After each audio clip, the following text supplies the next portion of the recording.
क्या ये एक बहुत ही अजीब विरोधाभास नहीं है कि मतलब जिस समाज में हम शक्ति, विद्या और धन तीनों को देवियों का रूप मानते हैं, जैसे दुर्गा, सरस्वती और लक्ष्मी, हाँ बिल्कुल मानते हैं। उसी समाज में असल जीवन की महिलाओं को अक्सर केवल घर की सजावट की वस्तु या एक मूक सेविका समझ लिया जाता है। इस सच में एक बहुत ही गहरा और मतलब असहज करने वाला विरोधाभास है, क्योंकि किसी को देवी बनाकर एक ऊंचे आसन पर बिठा देना ना, असल में उसे इंसान के दर्जे से हटाने का एक बहुत ही चालाक तरीका हो सकता है। राइट। मतलब जब कोई मूर्ति बन जाता है तो उसकी अपनी कोई इच्छा या महत्वाकांक्षा नहीं बचती। एकदम सही कहा आपने। उसे सिर्फ वही करना होता है जो भक्त उससे उम्मीद करते हैं। उसकी अपनी कोई भोग या अपना कोई फैसला नहीं होता। और आज की हमारी ये गहन चर्चा इसी मनोवैज्ञानिक और सामाजिक ढांचे को उधेड़ने वाली है, जो कि बहुत जरूरी भी है। बिल्कुल। आज के हमारे स्रोत महान लेखिका महादेवी वर्मा की कालजयी रचना श्रृंखला की कड़ियां के सारांश और उसके मुख्य भावों पर आधारित हैं। अदृश्य बेड़ियों को उजागर करती है और कैसे उनकी मुक्ति का रास्ता दिखाती है। ठीक है, आइए इससे थोड़ा विस्तार से समझते हैं। इस विषय की गहराई में जाने से पहले ये स्थापित करना बहुत आवश्यक है कि श्रृंखला की कड़ियां जो 1940 के दशक में लिखी गई थीं, वो कोई सामान्य कहानी नहीं है। हाँ, मतलब ये सिर्फ एक निबंध संग्रह भर नहीं है। बिल्कुल नहीं। ये समाजशास्त्र और मनोविज्ञान का एक ऐसा दस्तावेज है जो पितृसत्ता के क्यों और कैसे को बहुत ही स्पष्टता से समझाता है। मतलब ये सिर्फ समस्या नहीं गिनाता। राइट। यह केवल यह नहीं बताता कि महिलाओं के साथ क्या होता है, बल्कि यह बताता है कि समाज ऐसा क्यों करता है और कैसे वो महिलाओं को इस पूरी व्यवस्था का मूक समर्थक बना देता है। हाँ, और हमें ये समझना होगा कि ये बातें भले ही दशकों पहले लिखी गई हों, लेकिन अगर हम आज के आधुनिक समाज को देखें, यहाँ तक कि कॉरपोरेट जगत के ढांचे को भी देखें, तो वे अदृश्य बेड़ियां आज भी उसी तरह काम कर रही हैं। बिल्कुल, आज भी वो बेड़ियां मौजूद है। देखिए, जब हम प्रगति या समाधान की बात करते हैं ना, तो अक्सर समस्या की जड़ को नजरअंदाज कर देते हैं। स्रोत का विश्लेषण करते हुए जो सबसे पहली बात सामने आती है वो है पुस्तक का शीर्षक, श्रृंखला की कड़ियां। नाम ही बहुत कुछ कह देता है। हाँ। समाज ने स्त्री को अनेक बंधनों में बांध रखा है, लेकिन ये कोई अचानक से थोपा गया बंधन नहीं है। ये एक श्रृंखला है, एक चेन है जी, एक के बाद एक जुड़ती हुई। बिल्कुल, बचपन से लेकर विवाह तक और फिर मातृत्व से लेकर परिवार की बाकी जिम्मेदारियों तक स्त्री के जीवन को लगातार त्याग की एक अटूट कड़ी बना दिया गया है। यहाँ सबसे आकर्षक बात यह है कि इस श्रृंखला की वास्तुकला या कहें कि इसका डिजाइन कैसे तैयार किया गया है। वास्तुकला मतलब आप इसके पीछे की सोच की बात कर रही हैं? हाँ, देखिए, एक लोहे की जंजीर को तोड़ना आसान है क्योंकि वो दिखती है, वो चुभती है। लेकिन महादेवी वर्मा जिस श्रृंखला की बात कर रही हैं, वो उम्मीदों, परंपराओं और मर्यादा के नाम पर बुनी गई है। मर्यादा का नाम देकर। राइट। बचपन में एक लड़की को सिखाया जाता है कि उसे जोर से नहीं हंसना चाहिए क्योंकि वो पराया धन है। ये पहली कड़ी है। और फिर विवाह के बाद उसे बताया जाता है कि अब उसका अपना कोई अस्तित्व नहीं है, पति का घर ही उसका ब्रह्मांड है। बिल्कुल, ये दूसरी कड़ी है। ये कड़ियां आपस में इस तरह गुंथी हुई हैं कि एक बंधन से छूटने का भ्रम असल में दूसरे और अधिक मजबूत बंधन में बंधने की शुरुआत भर होता है। इसे पढ़ते हुए मेरे दिमाग में एक चित्र बन रहा था।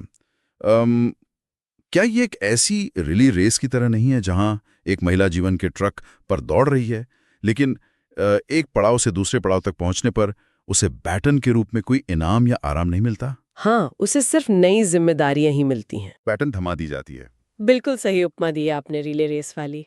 लेकिन मेरा सवाल ये है कि ये त्याग हमेशा एक तरफा क्यों होता है?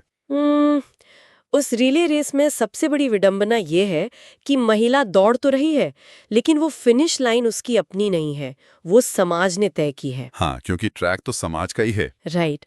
और जहां तक आपके इस सवाल का संबंध है कि ये त्याग एक तरफा क्यों है, तो इसका उत्तर सामाजिक कंडीशनिंग में छिपा है। मतलब बचपन से दिमाग में जो बिठाया जाता है। जी, जब किसी वर्ग को पीढ़ियों से ये सिखाया जाए कि उसका अस्तित्व ही दूसरों के लिए मिट जाने में है, तो एक समय के बाद वो वर्ग उस त्याग को अपना गौरव समझने लगता है। ओह, ये तो बहुत ही मनोवैज्ञानिक चाल है। बिल्कुल, चाल ही है।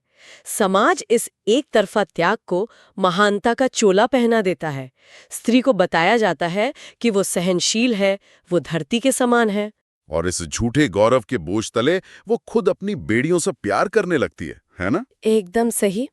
वो खुद को महान समझने लगती है उन बेड़ियों में। ये बहुत ही खतरनाक स्थिति है यार।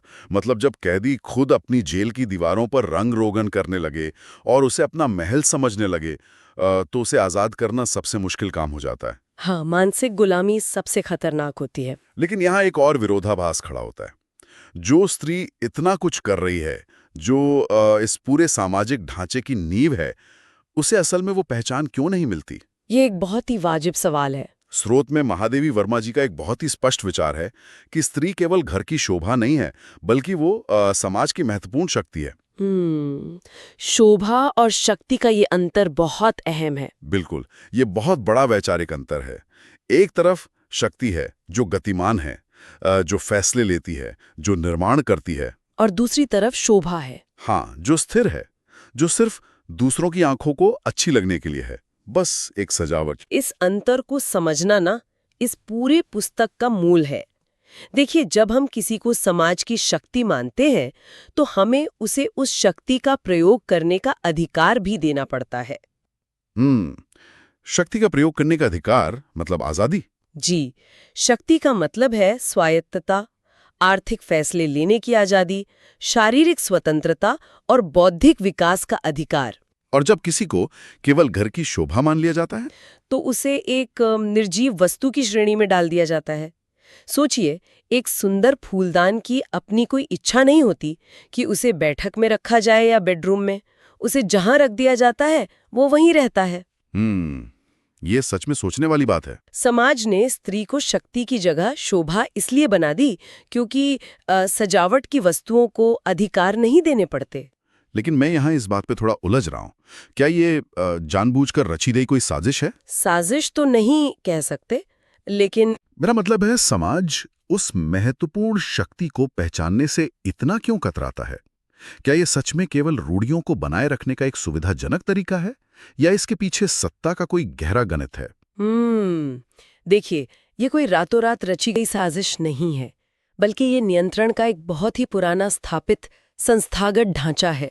मतलब ये धीरे धीरे बना है। हाँ, सोचिए, अगर घर की आधी आबादी को समान रूप से शक्ति संपन्न मान लिया जाए तो संसाधनों और संपत्तियों का बंटवारा भी समान रूप से करना होगा। ओह, तो सारा खेल सत्ता और संपत्ति का है? बिल्कुल, सत्ता के समीकरण बदल जाएंगे। पितृसत्तात्मक समाज के लिए ये एक बड़ा खतरा है। इसलिए समाज की रूढ़ियां एक ऐसे तंत्र का निर्माण करती हैं जो शक्ति को पनपने ही ना दे। उन्हें घर की लक्ष्मी कहकर घर की चार दीवारी तक सीमित कर दिया जाता है। सही कहा। बाहर की दुनिया, जो राजनीति, व्यापार और बड़े फैसलों की दुनिया है, उसे पुरुषों के लिए सुरक्षित रखा जाता है। इस तरह शोभा का टैग सिर्फ एक मीठा जहर है। मीठा जहर मतलब जो उन्हें उनके असली अधिकारों से दूर रखने के लिए दिया जाता है। एकदम सही समझे आप। इसे इस तरह देखना वाकई चौंकाने वाला है।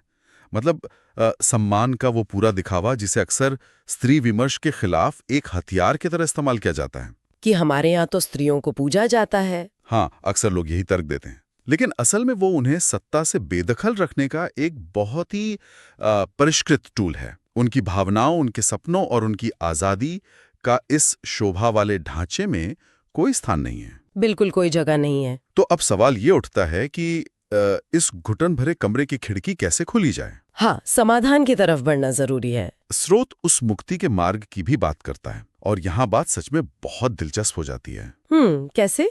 रचना में महिलाओं के लिए शिक्षा और आत्मनिर्भरता को अचूक हथियार बताया गया है। एक सीधा सा समीकरण प्रस्तुत किया गया है।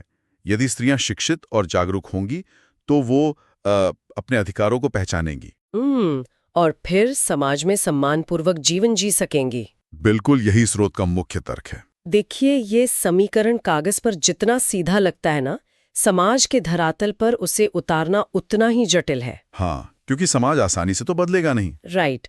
शिक्षा यहाँ सिर्फ अक्षर ज्ञान की बात नहीं कर रही है। महादेवी वर्मा का आशय उस बौद्धिक जागरण से है जो व्यक्ति को अपने अस्तित्व पर सवाल उठाने की क्षमता देता है। मुझे यहीं पर थोड़ा संदेह है। कैसा संदेह? क्या ये सच में इतना आसान है? आज के समय में जब हम देखते हैं कि महानगरों में रहने वाली, उच्च शिक्षा प्राप्त करने वाली और मल्टीनेशनल कंपनियों में काम करने वाली महिलाएं भी अक्सर घर लौटकर उन्हीं मानसिक बेड़ियों को ओढ़ लेती हैं। हाँ, ये एक बहुत बड़ी सच्चाई है आज की। वे आर्थिक रूप से स्वतंत्र हो सकती हैं, लेकिन वैचारिक रूप से वे आज भी उसी श्रृंखला की एक कड़ी नजर आती हैं। तो क्या सिर्फ साक्षरता या नौकरी पेशा होना काफी है? अगर हम इसे व्यापक संदर्भ में देखें तो आपका ये संदेह बिल्कुल